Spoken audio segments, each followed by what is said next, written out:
Monsieur Abraham Azoulay, bonjour. Bonjour. Vous êtes le directeur du Petit Hebdo. Je n'ai même plus besoin de présenter ce magazine si populaire auprès de la communauté francophone en Israël et en France également.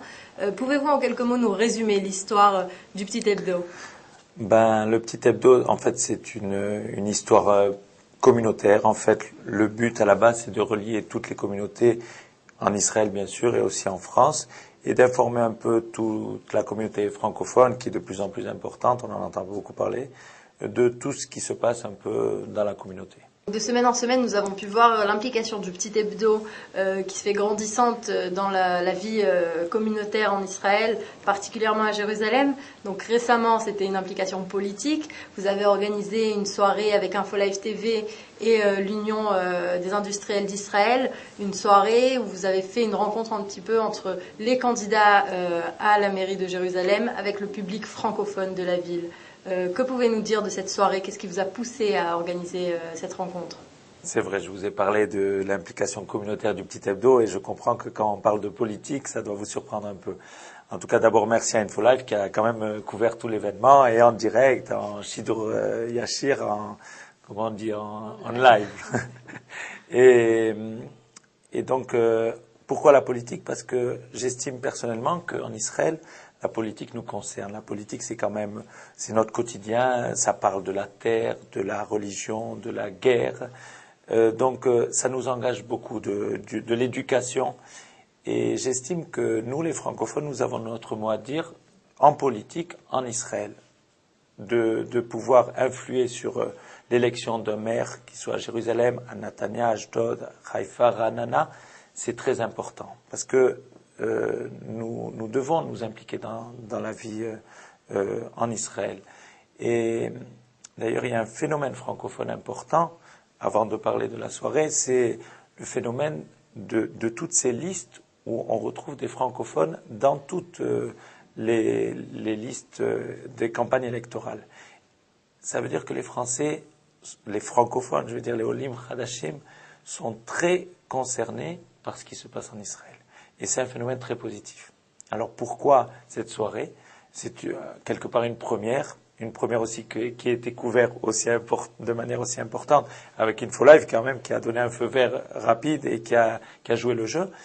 Et cette soirée, c'est une première dans le sens où on l'a fait avec un gouffre médini, l'Union des industriels en Israël.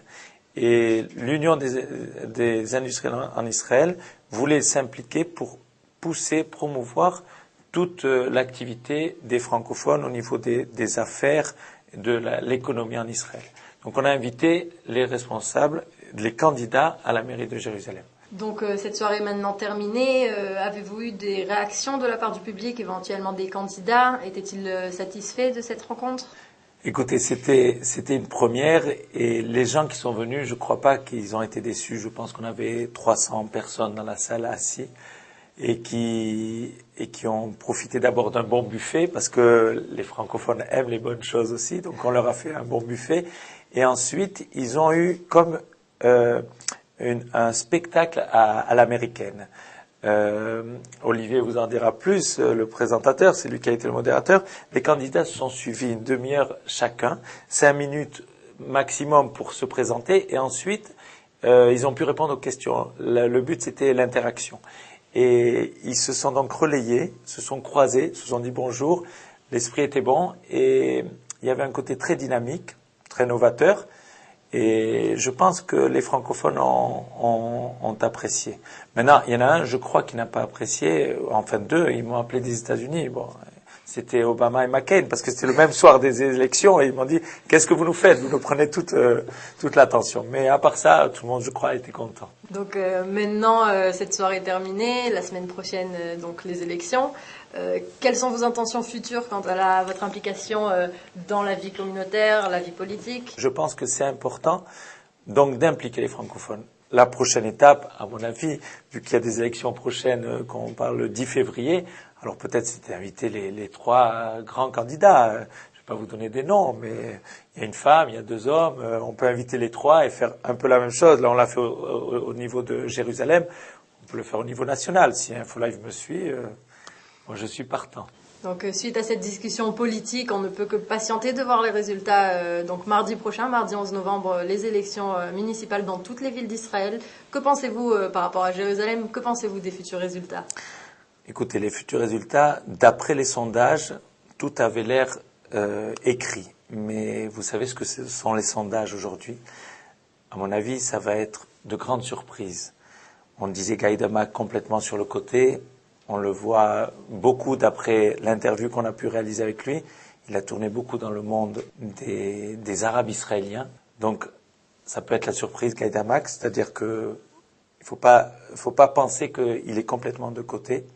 Et puis, le vrai combat, c'est bien sûr entre le blanc et le noir, entre Porouche et Barkat. Et là aussi, on ne peut rien savoir. Le monde Haredi est très surprenant au niveau du vote. Une consigne peut amener tout le monde à voter d'un coup. Barkat, avec son style à l'américaine aussi, attire beaucoup. Même dans le monde francophone, c'est très partagé. Beaucoup sont attirés vers ce côté très moderne de Nir Barkat.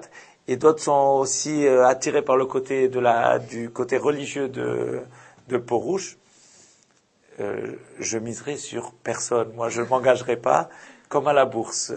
Faites attention, on va attendre le 11 au soir, à 22h, on aura les résultats. Monsieur Abraham Azoulay, merci beaucoup d'avoir été avec nous sur le plateau d'Info Live TV. C'était Dina Cohen depuis Jérusalem. Merci.